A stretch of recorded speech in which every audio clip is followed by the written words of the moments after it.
Extrêmement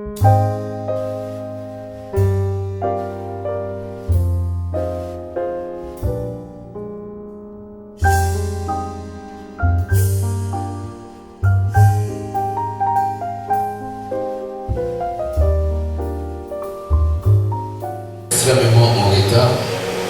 Excusez-nous que nous allons finir aussi en retard. Nous allons prendre notre deuxième orateur. Préparez les questions pour le premier. Et nous passons avec le deuxième orateur. C'est à la fin que nous allons ouvrir le débat pour tous les deux orateurs. L'apôtre Rama Kraji et Yemi. Que je vous prie de recevoir.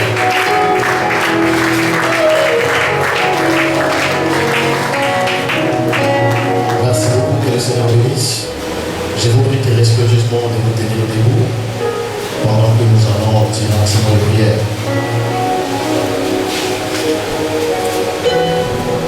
Gracieux Père Céleste qui voit notre Sauveur, toi qui es le Tout-Puissant, Seigneur, tu es l'auteur de la vie. Voici devant ta sainte et divine présence, Seigneur, parce que tu as dit, oh Dieu, que personne ne peut y être et ressortir le même. Est-ce que l'onction puisse être versée, oh Dieu, dans cette salle maintenant? Ta parole est une forêt de prophètes. Elle a beaucoup d'énigmes. Mais c'est toi qui donnes la révélation. Dieu, Père des gloires, tout homme qui était sur le banc de l'école peut lire la Bible. Mais le contenu, c'est toi qui le révèles. C'est pourquoi, en tant qu'humain, oh Dieu, je ne peux pas oser dire que je peux dire quelque chose. Mais je fais grâce au Saint-Esprit qui parle à travers les lèvres humaines. Seigneur, également tout simplement du chemin. Viens et parle nos cerveaux. Nous voulons, oh Dieu Tout-Puissant, te confier toutes choses. Maintenant que nous nous tenons ici, Seigneur, laisse que Père, cette onction soit sous le contrôle du Saint-Esprit. Afin que tout esprit qui ne confesse pas ton nom soit mis hors état de nuit. Béni sois-tu et viens où ta parole. Dans le nom de Jésus-Christ que nous prions. Amen. Nous allons prendre nos Bibles comme écriture de base.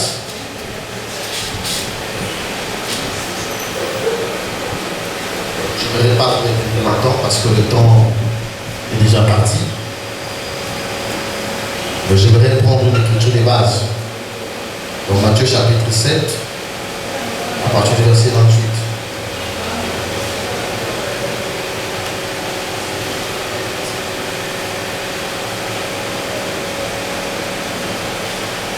Matthieu 7, verset 28. Après que Jésus eut achevé ses discours, la foule fut frappée de sa doctrine, car il enseignait comme ayant autorité, et non pas comme leurs scribes. Que Dieu bénisse sa parole. Je remercie la présence de tout un chacun. Nous sommes très reconnaissants de vous avoir parmi nous. Je bénis également le visionnaire de Agora, celui qui a bien voulu que nous puissions nous réunir ici. Je crois qu'au-delà de lui, c'est Dieu qui l'a inspiré, mais Dieu est passé par lui, Dieu l'a utilisé comme canal pour que cette vision soit concrétisée.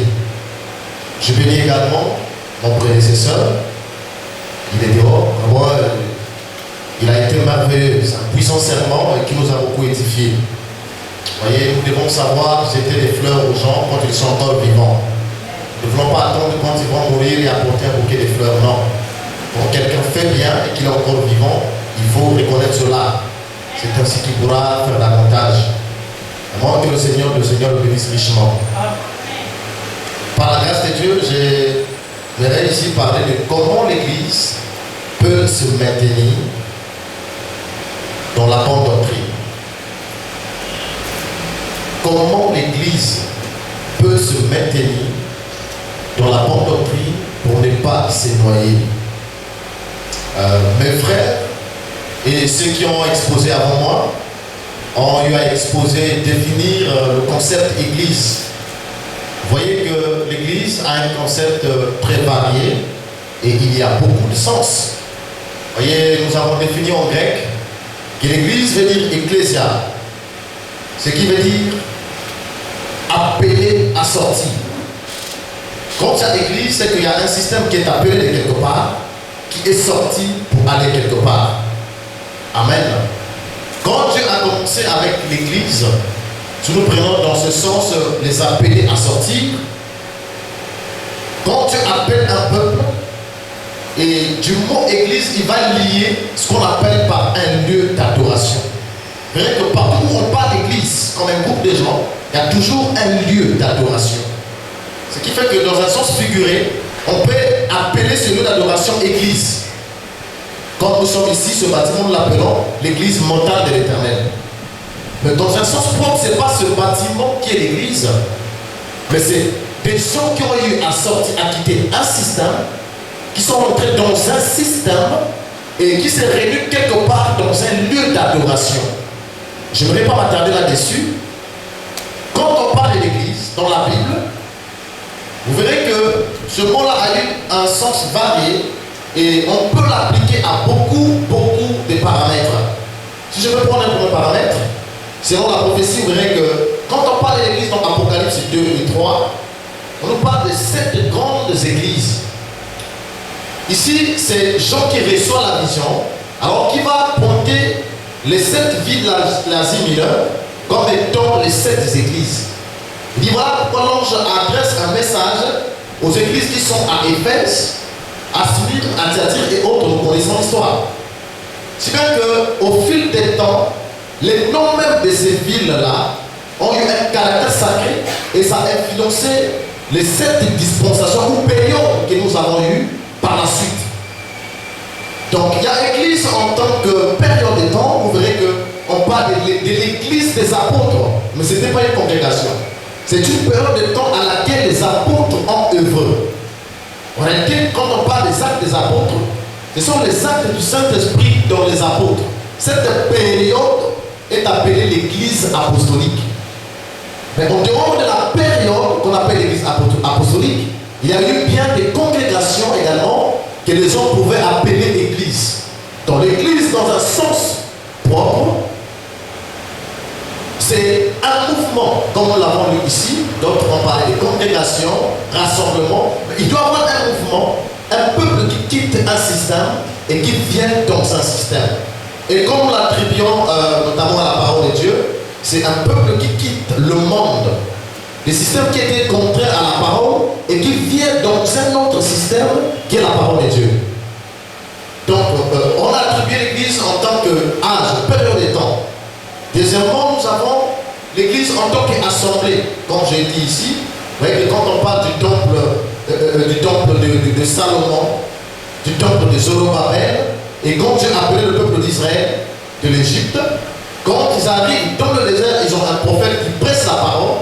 Le peuple s'est réuni en assemblée. Mais Dieu leur dit, construisez un temple. Les hommes doivent adorer, mais dans un temple. Vous voyez? Donc, dans un sens également figuré, on peut appeler une assemblée ou encore un bâtiment l'église. Troisièmement, nous avons l'église telle que définie par Jésus et Paul dans la parole en tant qu'individu. Là, je suis dans un concept spirituel de l'église. En tant qu'individu ou encore corps mystique de Christ, nous formons son église. C'est pourquoi il dit que Dieu n'habite pas dans les maisons faites des maisons, mais il habite le cœur humain. En réalité, la vraie église, c'est l'individu. Et moi ici, je vais parler sur comment l'église peut se maintenir dans la bonne doctrine. Je parle ici de l'église en tant que ceux-là qui ont été appelés à sortir d'un système du monde et qui sont venus à Christ dans un autre système. Et dans ce système-là, que j'appelle en façon figurée l'église, il y a des lois, il y a une doctrine et il y a une façon de faire. Voilà pourquoi j'aimerais ici parler de la doctrine pour entrer dans mon sujet, définir qu'est-ce que c'est. La doctrine vient du latin doctrina, ce qui veut dire enseignement. Une doctrine est un ensemble des affirmations et des principes dans lesquels un homme exprime son expérience ou son interprétation de faits et formule, des leçons, des expériences qui dirigent sa conduite. Je peux me faire un certain ensemble de règles. Moi, je marcherai comme ceci, je ferai comme ceci. On appellerait cela sa doctrine. L'ensemble des règles qu'il a bâti pour marcher, pour faire fonctionner son entreprise, pour conduire sa maison. Quand nous parlons de la doctrine dans le domaine biblique, la doctrine est avant tout une expérience de la foi et une présentation des faits qui sont l'objet de cette foi. La doctrine chrétienne, c'est une présentation des faits qui sont l'objet de la foi chrétienne. Alors, vous verrez que même chez les musulmans, il y a une doctrine. Chez les bouddhistes, il y a une doctrine. Et nous avons notre doctrine. Mais le thème ici de parler comment l'Église fera pour se maintenir dans la bonne. Or, s'il y a la bonne, c'est que quelque part, il y a aussi une fausse doctrine. On ne peut pas avoir la bonne doctrine s'il n'y a pas une fausse doctrine. C'est que l'Église a quitté sa doctrine et elle est sombrée dans la mauvaise doctrine. Et la question se pose, comment l'Église fera-t-elle? Comment l'Église fera-t-elle pour garder la bonne doctrine? La doctrine de l'Église ne vient pas par un pasteur ou bien par un certain comme quelque part un archibishop. La doctrine de l'Église, c'est la doctrine de Christ. Parce que c'est lui la tête de l'Église. La doctrine de l'Église, c'est la doctrine biblique. Cette doctrine est dans la Bible. Comment faire pour que l'Église revienne à la doctrine? Dans l'Ancien Testament, par exemple, vous verrez que Dieu avait parlé à un serviteur de Dieu, qui était Josué. J'aimerais lire ici dans Deutéronome chapitre 31, verset 23. L'Éternel donna à Josué, fils de Nun, et dit: fortifie-toi et prends courage, car c'est toi qui feras entrer les enfants d'Israël dans le pays que j'ai juré de leur donner. Et je serai moi-même avec toi. Verset 24. Lorsque Moïse eut complètement achevé d'écrire dans un livre les paroles de cette loi, il donna cet ordre aux Lévites qui portaient l'arche de l'alliance de l'Éternel. Prenez ce livre de la loi. C'est parce qu'ils avaient une doctrine qui était différente des autres doctrines. Dieu dira à Josué: tu prendras ce livre. Parce que la doctrine est dans ce livre. Tu garderas ce livre. Il sera un témoin contre toi. Si l'Église a sombré, c'est parce que l'Église n'a plus de témoins. Chacun devient son propre témoin. Chacun a pris un ancien quelque part comme son témoin. Il veut prêcher un enseignement profond de la Bible. Il appelle un certain ancien. J'aimerais comprendre ceci. Alors que Dieu dit: ton témoin, c'est ce livre de la loi. Notre témoin en matière d'enseignement, c'est ce livre, la Bible. Je ne suis pas en train d'exclure l'expérience de certains serviteurs de Dieu. Mais je suis en train de montrer un point précis. Nous évoluons avec la lecture. Et Dieu, quand même, il dit à Josué: prends le livre de la loi, médite-le nuit et jour. C'est ainsi que Dieu réussira. La doctrine de l'Ancien Testament était inscrite dans la Torah. Et tout enfant d'Israël qui était conduit par Moïse, peu importe là où il partait, quand il y avait des questions, il faisait référence. Moïse a dit, Moïse a dit, Moïse a dit. Ils avaient un témoignage. Mais aujourd'hui, l'Église dit: un tel a dit, un tel a dit, un tel a dit. C'est pourquoi nous nous sommes éloignés. Parce que nous parlons de comment se maintenir. C'est que quelque part, nous nous sommes éloignés. La doctrine, c'est Dieu qui donne la doctrine. Et Dieu nous demande de rester attachés avec cette parole pour pouvoir garder ce qui est écrit. Dans le Nouveau Testament, je prends Jean 7, à partir du verset 15. Les Juifs s'étonnaient, disant: comment connaît-il les Écritures, lui qui n'a pas étudié? 16. Jésus leur répondit: ma doctrine n'est pas de moi. La doctrine de Jésus sortait des Écritures. Parce que je parle ici de doctrine comme un enseignement, mais qui sort de la parole. Donc les Juifs qui avaient la Torah de Moïse, ils vont donc être étonnés devant la doctrine de Jésus. Jésus leur dira que ma doctrine ne vient pas de moi. Donc Jésus lisait les Écritures et la doctrine de Jésus ne venait pas de lui. Une doctrine écrite dans la parole de Dieu. Je continue. Ma doctrine n'est pas de moi, mais de celui qui m'a envoyé. Si quelqu'un veut faire sa volonté, il connaîtra si ma doctrine est de Dieu. Ou si je parle de mon chef. Jésus ne parlait pas de lui. Jésus parlait de la parole de Dieu, de celui qui l'a envoyé. Et l'enseignement de Jésus, la doctrine de Jésus, était dans les Écritures. Parce que les Juifs ont dit, mais comment il fait, celui qui n'avait pas étudié, comment connaît-il les Écritures? C'est-à-dire, Jésus avait pour écriture sa doctrine. Sa doctrine était bâtie dans les Écritures. Pour que l'Église revienne dans la doctrine, l'Église doit avoir un absolu. Un témoin comme Dieu avait dit à Josué. Mais non seulement de football, il y a un absolu, c'est l'arbitre. Vous pouvez comprendre, penser avoir compris plus que l'arbitre. Mais s'il dit qu'ici il y a un penalty, toi tu ne peux pas refuser. Même si c'est anormal, les joueurs vont jouer ça. Tu diras pas, non mais moi en fait, monsieur l'arbitre, j'ai compris ceci. Non, c'est lui qui est l'absolu en ce moment. Et en matière de doctrine dans l'église ou d'enseignement, notre absolu c'est la Bible. Je me rappelle pendant que le président m'a beaucoup parlé ici, de ces pasteurs qui est quelque part, qui sortaient avec les gens dehors pour aller brouter de l'herbe. Pourquoi? Parce qu'il en a fait une expérience sa doctrine. Il y a une différence entre une expérience et une doctrine. Toutes les expériences ne sont pas à enseigner. Vous voyez par exemple Josué, dans l'exercice de son ministère, pendant qu'il allait vers Canaan, il combattait contre l'ennemi et le temps est en train de partir. Il va parler au soleil, le soleil va s'arrêter. Toi, tu vas pas dire, puisque Josué a parlé au soleil, moi aussi j'irai parler au soleil. C'était une inspiration, une révélation immédiate par rapport à ce qu'il avait en face de lui. Mais toi, tu ne prendras pas ça pour aller enseigner, bâtir une doctrine. Ça, c'est une expérience. Et chaque ministre a des expériences que Dieu lui donne. Et c'est différent. Un apôtre, par exemple, vrai que l'apôtre, c'est un missionnaire. Il a besoin de beaucoup plus de foi pour accomplir sa mission. Et il aura des miracles, des visitations et tout. Et un prophète, c'est un visionnaire. Vous verrez qu'il aura des expériences en rapport avec la voyance.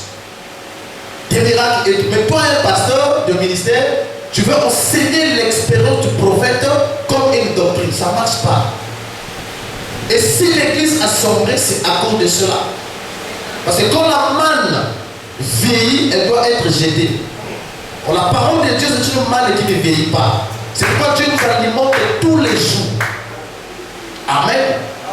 On ne peut pas être stagné dans une expérience que quelqu'un a eue quelque part et on stagne, on bâtit l'enseignement là. Non, c'est vraiment une manne pourrie. Aujourd'hui, Dieu a besoin qu'on ait encore d'autres expériences.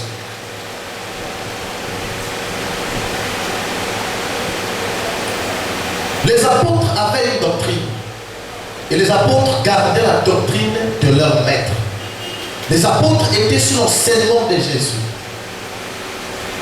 Quand Pierre parlait, quelqu'un qui connaissait Jésus, ou bien qui avait connu Jésus, pouvait reconnaître que Pierre était apôtre de Christ.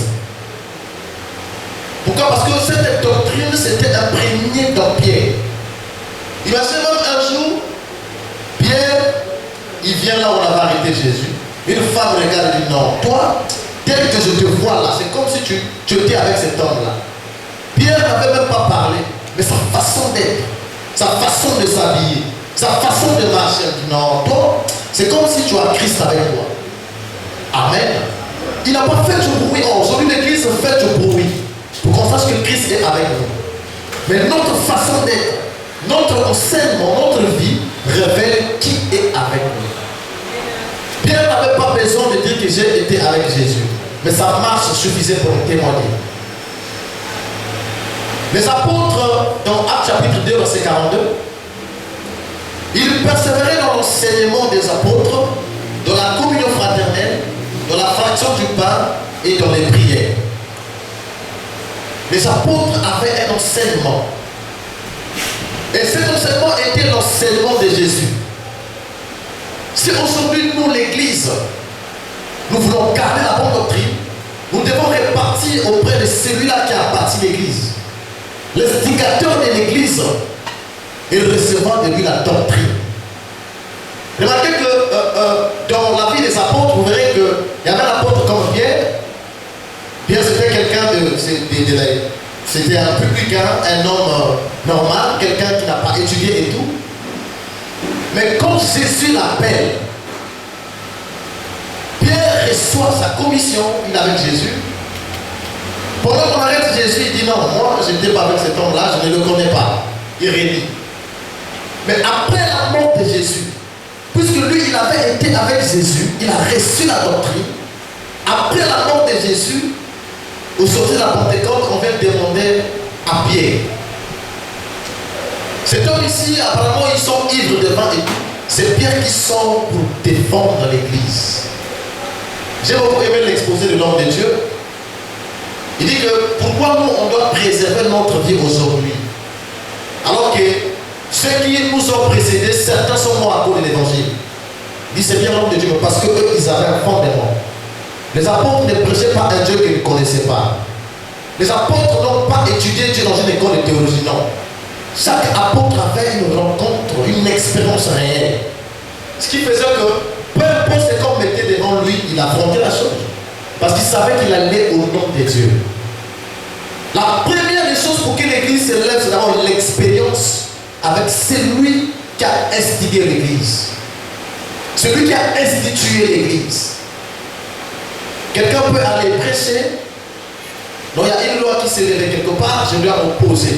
Mais il doit être rassuré qu'il s'oppose au nom de Jésus par le courage. Il y a beaucoup de gens de Dieu qui ont le courage. Le courage du Seigneur. J'ai lu récemment sur Internet, en Afrique du Sud, il y a un pasteur qui a gêné autant de jours. Il est allé dans un parc pour pouvoir saisir le lion. Et le lion l'a bouffé. Et ça, c'était un scandale. Pourquoi? Parce que lui, il a lu dans la Bible et il a pris l'expérience de Daniel comme son enseignement. Mais Daniel, c'était une expérience personnelle. Donc toi, tu as seulement lu, tu vas le faire. Ça, c'est le courage. Nous sommes en train d'affronter cette conjoncture. Il y a des lois qui sont votées. Mais pour que tu te lèves pour parler, il faut être rassuré que derrière moi, il y a Christ. Et que je me tiens là au nom de Jésus. Ce n'est pas un simple courage. Je prends l'exemple de l'apôtre Kelani qui est en face de moi ici. Une fois pendant qu'il prêchait dans son église vers le Rond-Point-Boumi, la police arrive, dit non, il y a la nuisance sonore. Il faut arrêter les baffles. Lui dit, donnez-moi la convocation, je viendrai répondre là-bas. Le policier dit, arrête, sinon on va rentrer pour enlever les baffles. Lui dit, bon, celui qui est fort, il rentre ici. Si ça tourne un Dieu réel, on va voir. Amen. L'homme dit, je suis en train de servir le Créateur du ciel. Et toi, un individu, tu veux indisposer les gens. Laissez-moi la convocation, je viendrai là-bas. Le plus gradé apparaît, dit non, il dit celui qui est courageux, qu'il rentre là, moi je ne fais rien, mais si le Dieu là ne me défend pas, je ne le sers plus. À quoi bon le servir? Et pendant qu'il me parlait, j'ai dit, mais non, Dieu, comment ça? C'est parce que lui, il savait là où il se tenait. Pour que l'église soit respectée, il y a un côté surnaturel de l'église. Jésus n'avait pas que l'enseignement, mais il y avait un côté mystique de l'enseignement de Jésus. Et c'est ça que les gens étaient frappés. Les gens ont dit à Jésus, si vraiment c'était un démon ne peut pas faire ce miracle-là. Non. On n'est pas d'accord avec son enseignement, mais ça, il doit y avoir quelque chose que nous, on n'a pas. Parce que jamais un pécheur va lever quelqu'un en Israël. Non, ça, il a quelque chose. C'est ce côté de l'église que nous voulons élever. Et c'est cette église-là qui peut aller défendre l'église. Parce que du côté discours, là-bas, ils ont des bons discoureurs qui sont plus que nous. Mais nous avons un côté surnaturel. de ces côtés-là que nous voulons que ça revienne dans l'église. Je continue. Pour que nous puissions revenir aujourd'hui dans l'église, la doctrine, j'ai lu un verset qui m'a beaucoup marqué, c'est dans Éphésiens chapitre 2. Vous avez été édifiés sur le fondement des apôtres et des prophètes. Jésus-Christ lui-même étant la pierre angulaire. La première chose, si nous voulons garder la bonne doctrine, c'est que nous nous sommes édifiés sur le fondement des apôtres et des prophètes. On ne peut pas bâtir une maison s'il n'y a pas une bonne fondation. Pour que l'église soit bâtie, il nous faut un fondement, la fondation. Et la Bible déclare ici que nous sommes bâtis sur le fondement des apôtres et des prophètes. Je prie ça comme un premier principe pour que l'église garde la bonne doctrine. Alors, je vais répondre très rapidement à la question: comment l'église peut-elle se maintenir dans la bonne doctrine? J'ai parlé devant moi ici 5 points que j'ai cités avec verset, et on va essayer d'examiner. Le premier point, c'est qu'elle doit être édifiée, comme le dit la Bible, sur le fondement des apôtres et des prophètes. Si nous nous éloignons de ce fondement, l'église ne gardera jamais la bonne doctrine. Parce que pour preuve, vous ne verrez pas un apôtre qui avait une doctrine différente des autres. Non. Pourquoi? Parce qu'ils avaient tous un seul fondement. C'est qu'aujourd'hui, nous avons des gens déjà bâtis avec aucune fondation. Quand on bâtit une maison en étage, la fondation doit être conséquente par rapport à cette maison qui viendra. Vous verrez qu'il y aura des semelles, il y aura comment on appelle, des longrines, des murs de sous-bassement, parce que ce bâtiment va en hauteur. Mais si c'est un bâtiment à plein pied, la fondation n'est pas solide. En église, c'est un bâtiment à hauteur. C'est ce que Paul dit, l'église doit être bâtie sur le fondement des apôtres et des prophètes. Amen. Alors, qu'est-ce qu'il y a dans l'expérience des apôtres et des prophètes pour que Paul nous renvoie dans cette écriture? Amen. L'église doit être bâtie sur le fondement des apôtres et des prophètes. 2. Elle doit respecter l'ordre établi par Dieu pour le bon fonctionnement de l'église. Nous parlons de l'église, mais le chef de l'église c'est Christ. Et Christ n'est pas allé comme ça, il ne nous a pas laissé une église dans un tohu-bohu. Il a laissé son église, une église déjà bâtie sur la parole. Et il a placé tout autour des principes qui régissent cette église-là. Pour que nous ne puissions pas nous éloigner, nous devons respecter l'ordre établi par Dieu pour le bon fonctionnement de cette église. 3. L'église doit être conduite par un vrai serviteur appelé de Dieu. Surtout ça. Pourquoi il y a un problème au niveau de doctrine? C'est parce que l'autre l'a reçu de Christ et l'autre l'a reçu dans une école. L'autre se réfère à un enseignement d'un grand temps, l'autre se réfère au Saint-Esprit et à la Bible.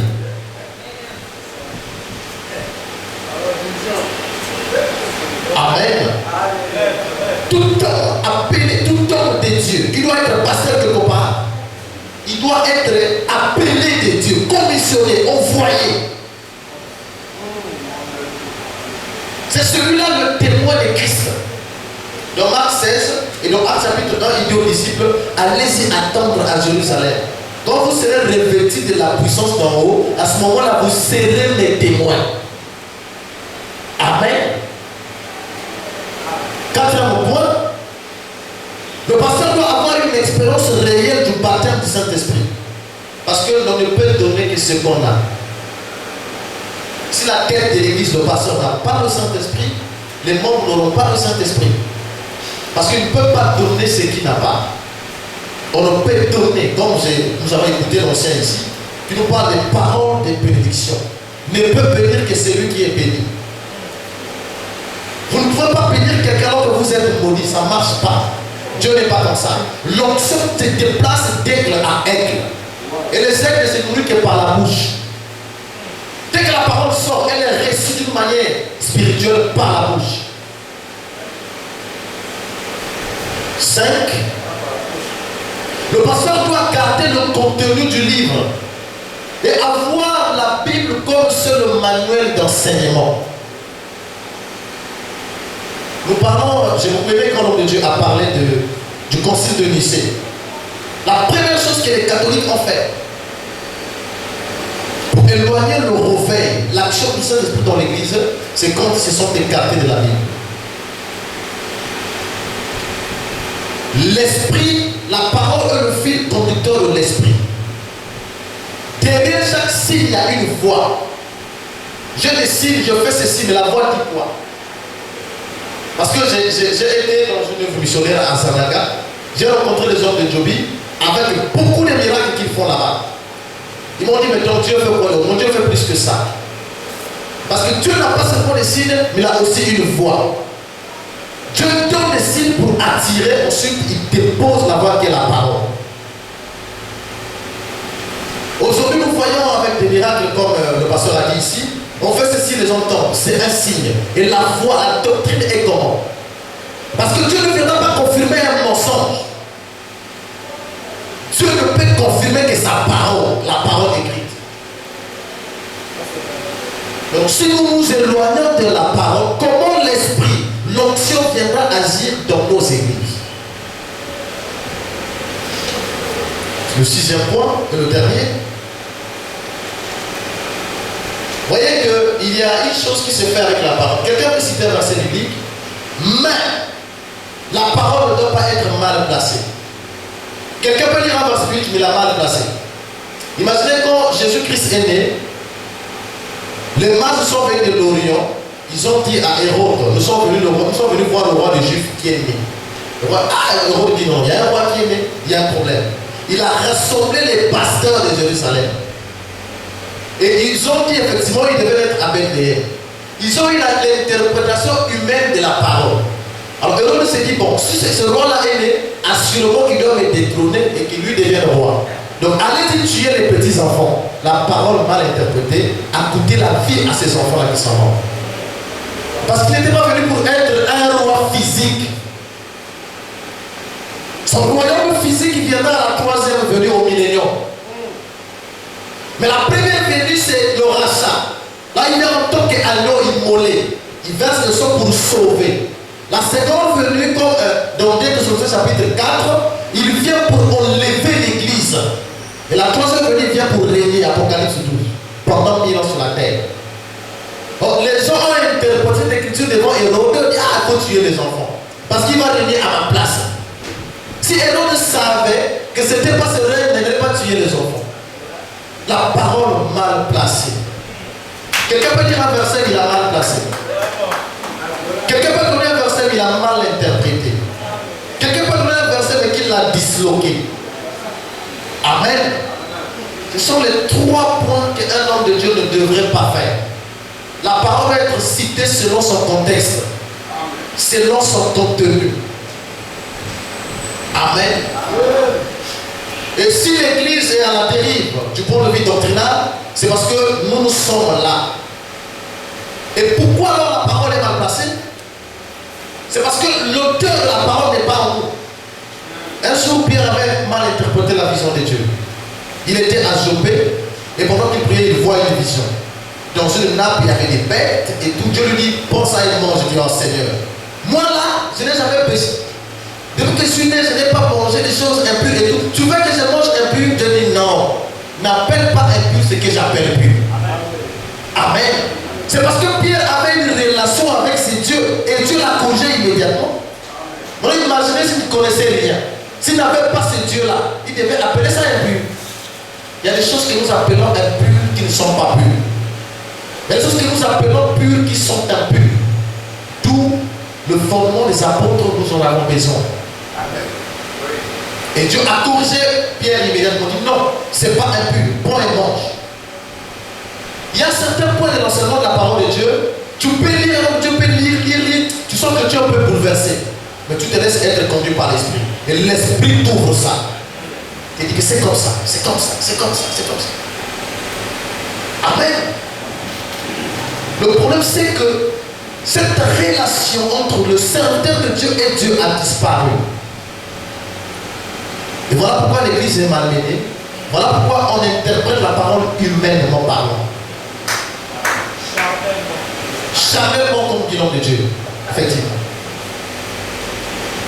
Et nous continuons, et pendant que nous le faisons, une parole mal interprétée crée des dégâts. Celui qui interprète mal la parole, il est plus qu'un koulouna. Parce qu'un koulouna détruit le corps, mais il détruit les âmes. Une parole mal interprétée. Hier, j'avais une question que le missionnaire a posée qui m'a beaucoup marqué. C'est un point que les musulmans sont en train de nous attaquer. Dans Jean chapitre 21. Jésus ne dit pas qu'ils sont allés vivre jusqu'à ce qu'ils viennent. Non, il n'a pas dit ça. Pierre nous pose la question, mais qu'est-ce qui va arriver à celui-ci? Il dit, si je veux qu'il demeure jusqu'à ce que je vienne, qu'importe.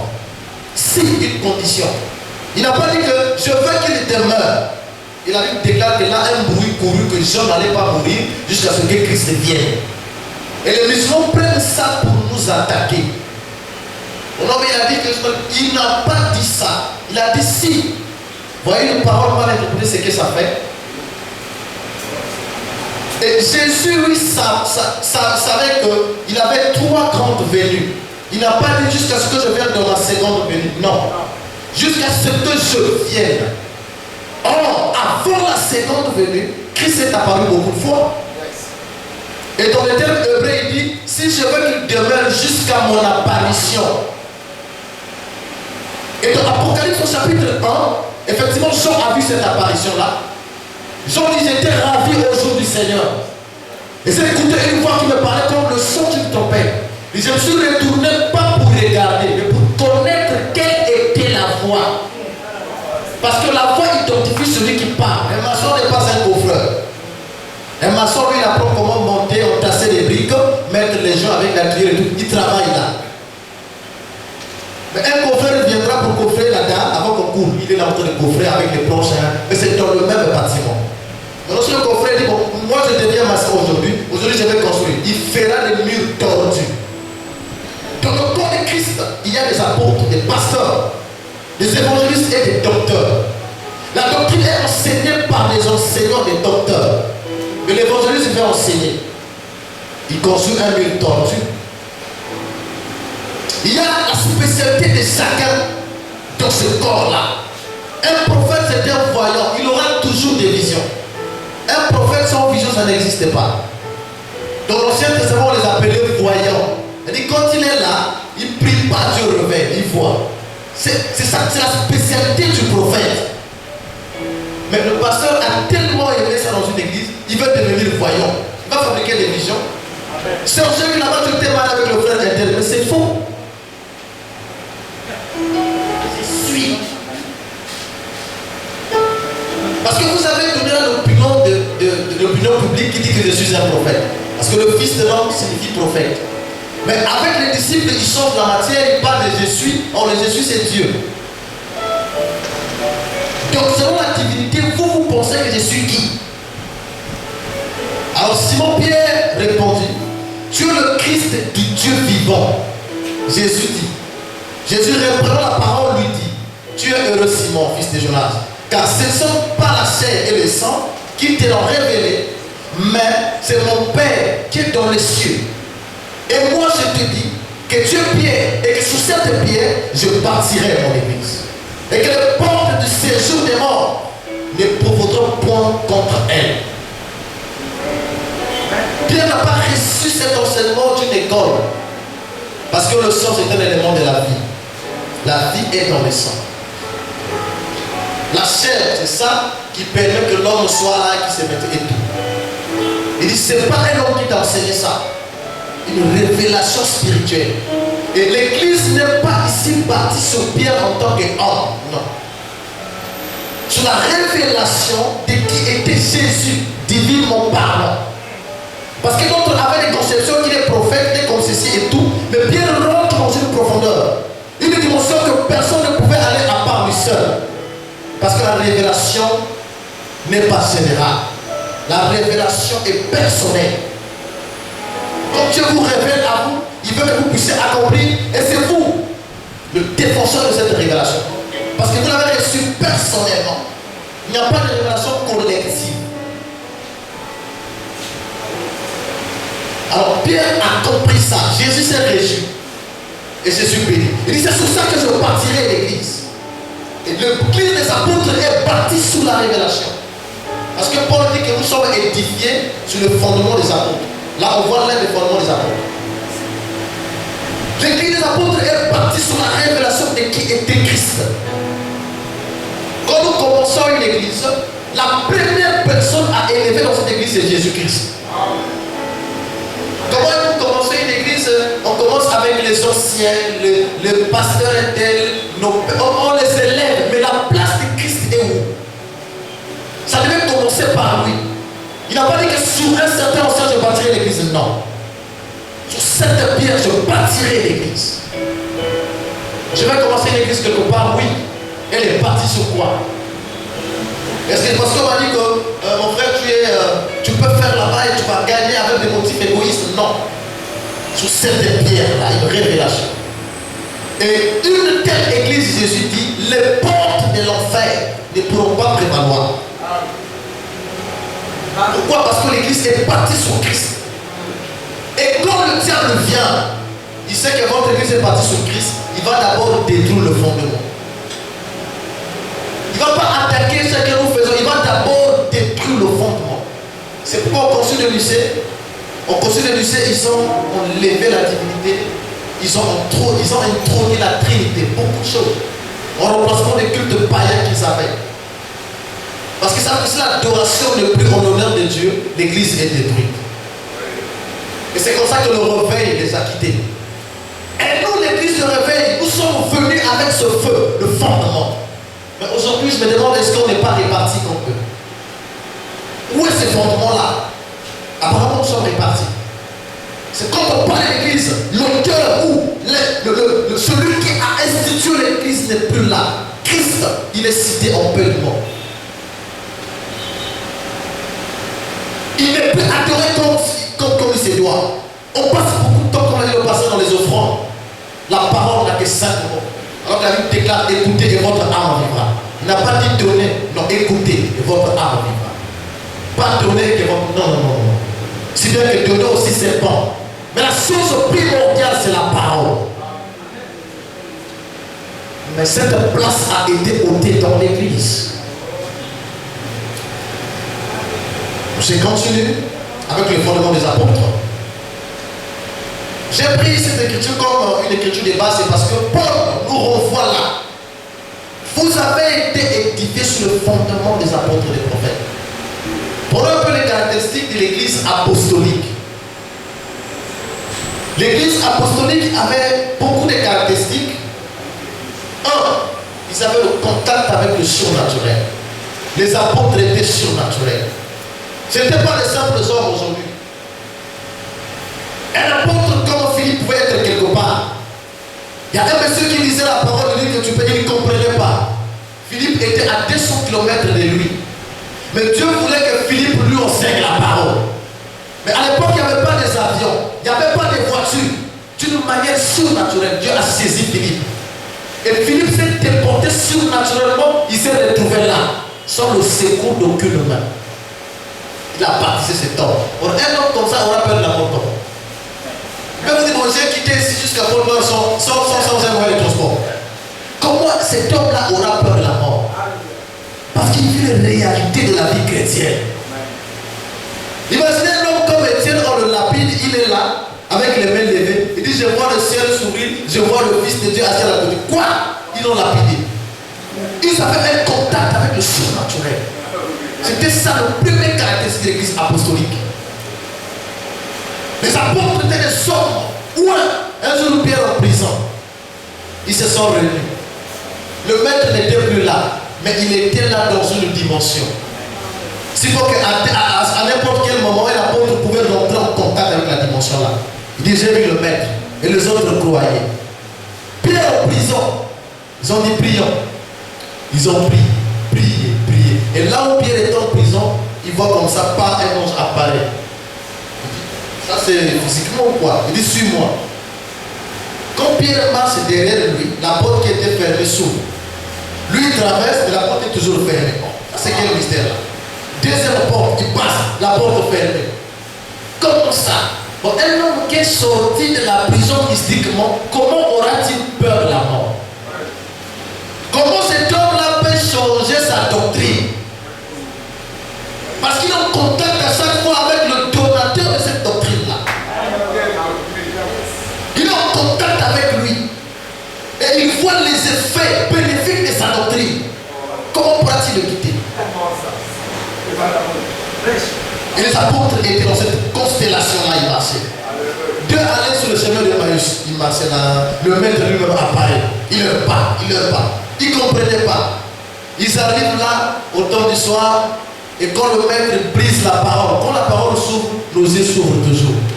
Alors là, ils ont compris que c'était le maître, et le maître est parti. Ils sont venus témoigner, nous l'avons vu. Bon, un homme comme ça, comment il peut quitter Jésus et devenir Mounza ou devenir musulman?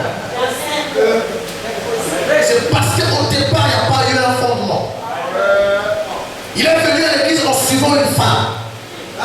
Ou bien en suivant un homme.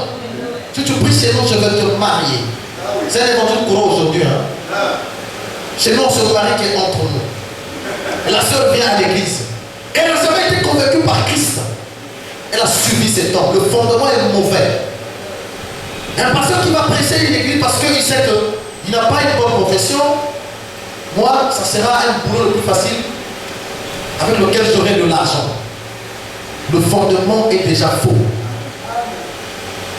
Mais si c'est une révélation spirituelle, tu pries, Dieu descend et te dit, mon serviteur, va dans telle rue, commence l'église.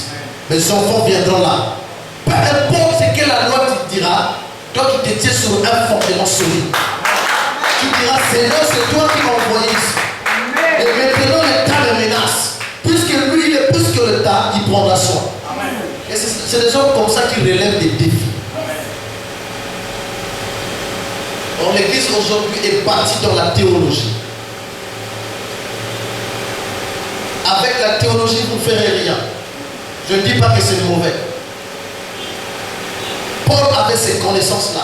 Mais il a fallu qu'il rencontre une lumière dans Acte 9 qui va illuminer sa connaissance.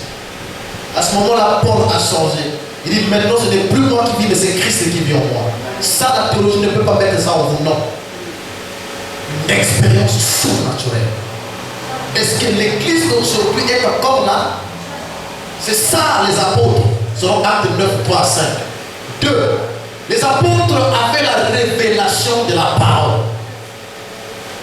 Vous voyez que Pierre, dans Matthieu 28, Jésus dit, allez-y baptiser au nom du Père, Fils, Saint-Esprit. Mais 10 jours plus tard, à la Pentecôte, dans Acte 38, Pierre dit, répondez-vous pour le pardon de vos péchés, afin que vous soyez baptisés au nom de Jésus-Christ pour le pardon de vos péchés. Alors celui qui a écouté Jésus peut dire, ah bien, tu contredis le maître, il a dit, non. Parce que la révélation s'exprime par l'inspiration. Un homme révélé, il aura des inspirations. Parce que le moyen de transmettre la révélation, c'est par l'inspiration. Dieu vous a révélé quelque chose. Pendant que vous parlez, vous sentez qu'il y a un message surnaturel qui sortira de vous. C'est ça l'inspiration. Pierre saisit ce que Jésus a dit, il se met là et il parle. Et pendant que Pierre parle de ça, Paul n'est pas là. Paul n'est pas encore appelé. Et quelque temps après, Dieu appelle Paul. Mais puisque Paul a été en contact avec le même Dieu, Paul aussi opte pour ce baptême-là. Il n'y a pas un apôtre qui a baptisé autrement.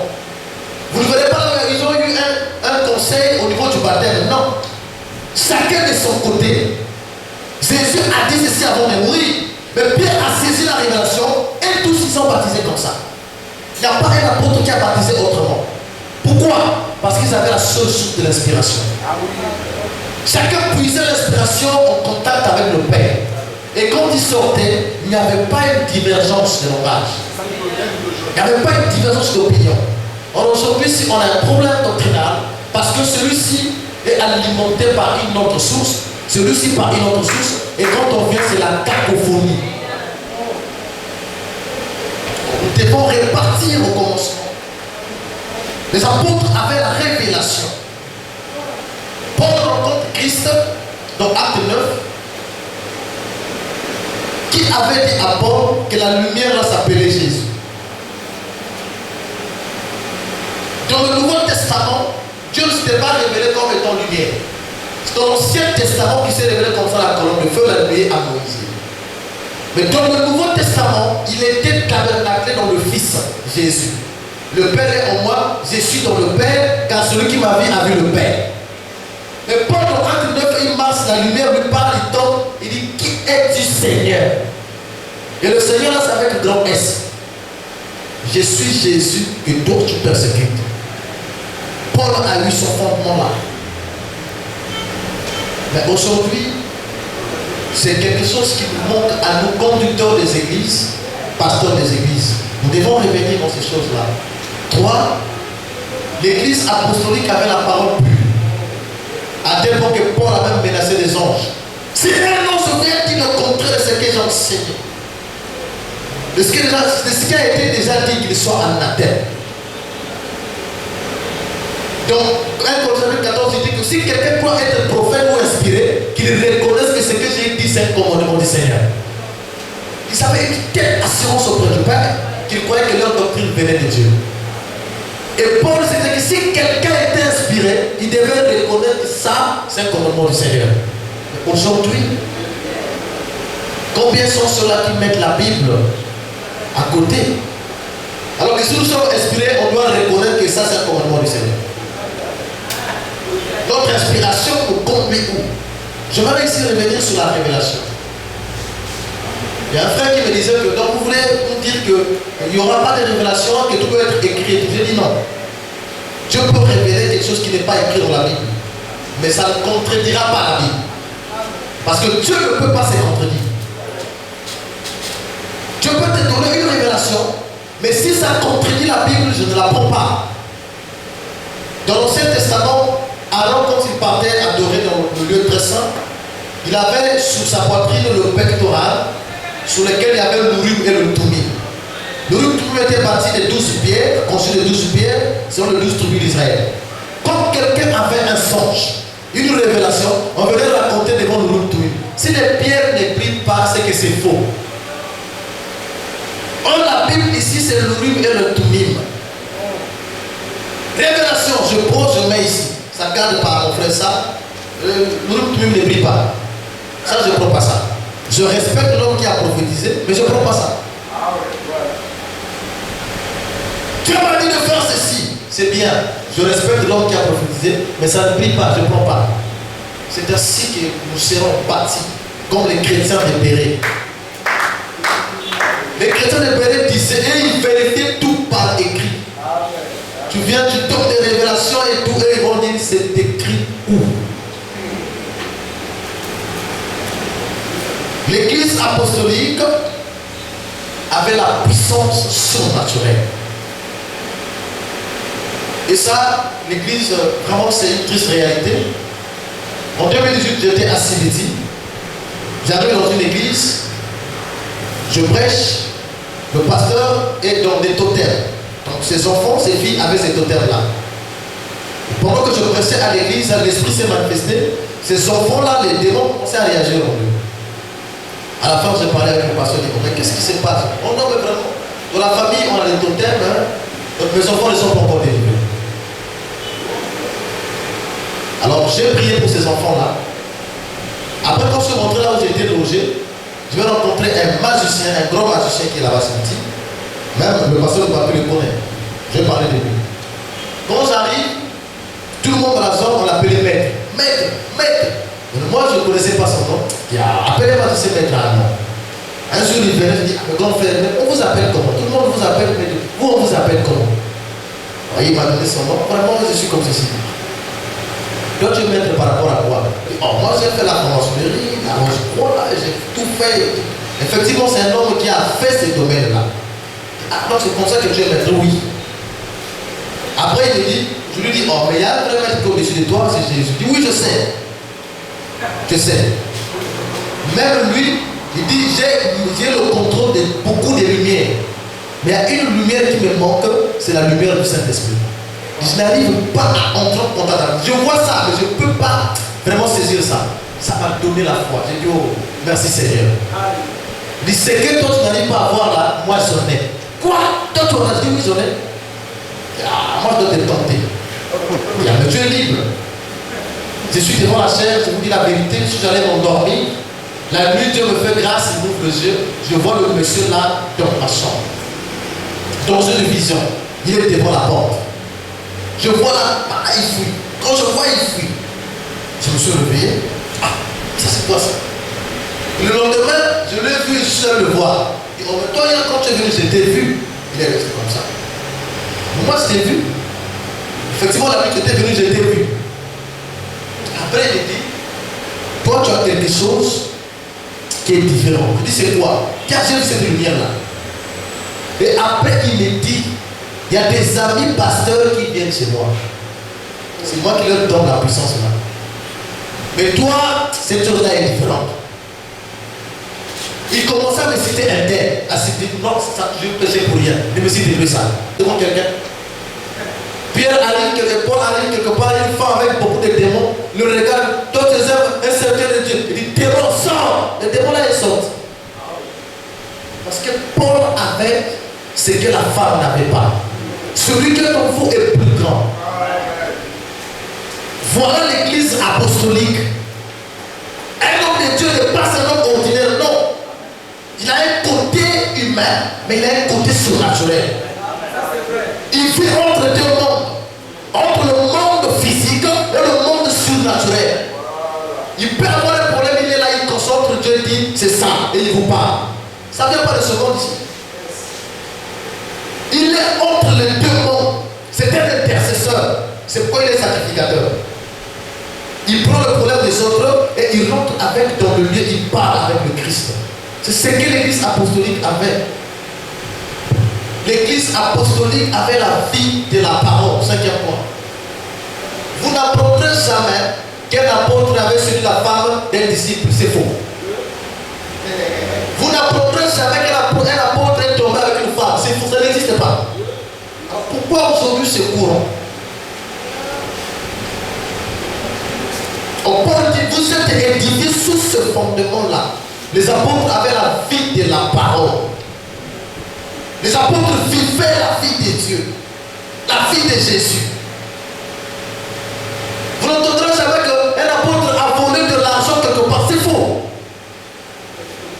Les apôtres, leur problème c'était la puissance de Dieu avec l'État. Ils ne voulaient pas devenir préfet, gouverneur, non. C'est quand la puissance s'exprime, l'État attaqué. Pourquoi vous voulez chercher des postes avec l'État? Non, les apôtres ne cherchent pas ces postes-là. C'est la puissance de Dieu qui va imposer à l'État de venir vers nous. Quand ils verront la puissance, ils diront, ah non, là il y a un problème. Ils viendront eux-mêmes vers nous. Parce qu'ils vont reconnaître que là Dieu agit. Mais si nous-mêmes nous éloignons de celui qui nous a envoyés, comment eux viendront vers nous? Parce que le ciel a perdu sa saveur. Nous sommes le ciel de la terre, n'est-ce pas? Cette vie-là est où? Ça a quitté l'église. Et c'est ça le fondement apostolique. Que chacun se mire avec ça pour répartir son église. Parce que Paul dit, nous sommes édifiés sous le fondement. Ça, ce n'est qu'un fondement. Ça, ce sont des rudiments, un fondement. Est-ce que nous avons ce fondement-là pour les apôtres? Si nous nous voyons dans un miroir de la parole, nous allons nous rendre compte que nous avons perdu beaucoup de valeurs et que notre fondation est déjà endommagée. Je continue, prenons un peu le catéchisme du ministère prophétique. Parce qu'il n'y a pas que les apôtres, il y a aussi les prophètes. Nous sommes aussi édifiés sous le fondement des apôtres et des prophètes. Les prophètes, c'est des voyants. Et c'est ce qui faisait en sorte que les gouverneurs et ceux qui dirigeaient ces pays-là pouvaient s'approcher auprès des prophètes. C'est pour chercher Dieu va dire quoi. Merci. Merci. C'était pour connaître Dieu va dire quoi. Un roi qui veut aller en guerre. Imaginez Josaphat avec Akab. Akab dit on va en guerre. Josaphat dit bon, mais est-ce que as-tu consulté Dieu? On va consulter Dieu comment? C'est par un prophète. Il dit non, mais j'ai eu 50 prophètes ici, tous ils ont prophétisé, c'est bon. Y a-t-il pas quelqu'un d'autre par qui on peut consulter Dieu? On allait voir Michel.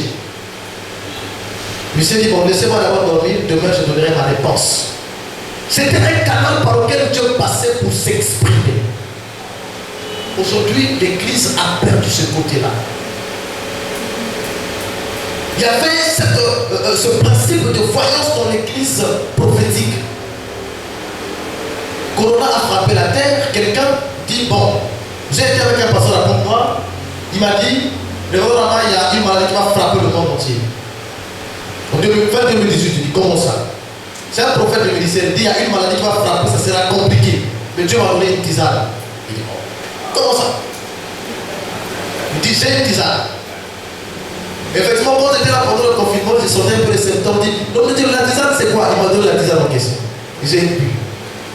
Et quand vous voyez comme ça nous fortifie même entre nos ministres que nous avons la chose. Parce que je ne suis pas prophète, mais dans le corps, il y a des prophètes. Si je peux interroger Dieu pour quelque chose, je vois mon frère prophète. Pourquoi aller loin alors qu'il y a tout dans le corps? Pourquoi les Bissingas nous ont ravi les brebis? Parce que le prophète n'est plus à sa place. En tant que voyant, l'homme de Dieu m'a dit, j'ai vu ça, une maladie qui m'a frappé le monde. Moi, j'étais un peu sceptique, je dis, je ne sais pas quand même. Ça viendra quand je ne sais pas. Bon, mais d'accord, vu que tu ne sais pas, d'accord. Et quand je suis arrivé ici, même pas 2 mois, ça a commencé à parler. Oh, j'ai appelé prophète, mais tu avais raison. Mais oui, c'est Dieu qui m'avait parlé. Et ça, c'est bon. C'est ça l'église. Pas fabriquer des prophéties. Alors j'ai vu que si tu m'achètes une voiture, toi tu vas avoir un visa. Qu'est-ce que le visa va faire avec le tas de l'âme? Là-bas en Europe, il n'y a pas de païens là-bas. Si je prends que les gens aient des visas pour aller en Europe, il y a des païens qui meurent là-bas, qui ont besoin de Jésus. On a besoin d'un seul visa, de ce visa-là qui nous envoie au ciel. Et c'est le parterre du Saint-Esprit. Celui qui a mon esprit m'appartient. C'est ça le visa de l'église. Et un véritable pasteur doit lutter pour que son église soit remplie du Saint-Esprit. Pour que les adorateurs aient un contact avec ce Dieu-là qui parle au pasteur. À ce moment-là, je peux ou ne pas être là. Mais quand ils vont prier, Dieu agira. Parce que le Dieu du pasteur est son Dieu. Bon, le Dieu du pasteur est terre. Dieu du pasteur, mais il s'appelle comment? Seigneur, bénis-moi au nom du Dieu du pasteur est terre. Mais le Dieu là s'appelle comment? C'est pourquoi le 7 fils de Sheba, les démons ont été maîtres devant eux. Sors au nom de Jésus que Paul prêche. Non, nous connaissons qui est Paul. Nous connaissons qui est Jésus. Mais vous, qui êtes-vous? Aucune identité surnaturelle. Ils avaient l'enseignement.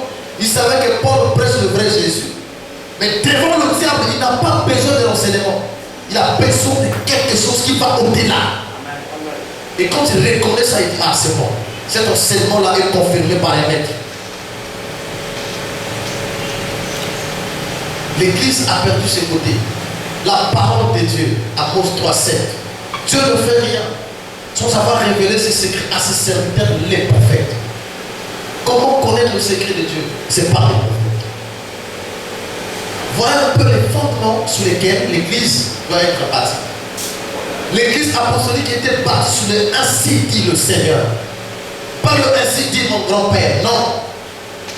Quand un prophète apparaissait, ainsi dit le Seigneur, Dieu a dit ceci. Un prophète, c'est la bouche de Dieu.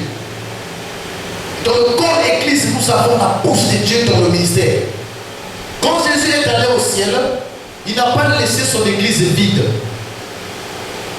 Dans Ephésiens 4:11, il dit, étant monté en haut, il a fait des dons aux hommes. Aux uns comme apôtres, comme pasteurs, comme évangélistes, comme. Et c'est ça qui forme le corps. C'est ça le noyau de l'église. C'est ces dons-là. Je n'ai pas le temps, mon Dieu est presque parti, je ne peux pas aussi prendre beaucoup de temps. L'église doit être conduite par un vrai serviteur de Dieu appelé. Quand Dieu vous appelle, il vous enseigne la doctrine. En Dieu, il n'y a pas de diplômés sans emploi. En Dieu, il n'y a pas de messagers sans message.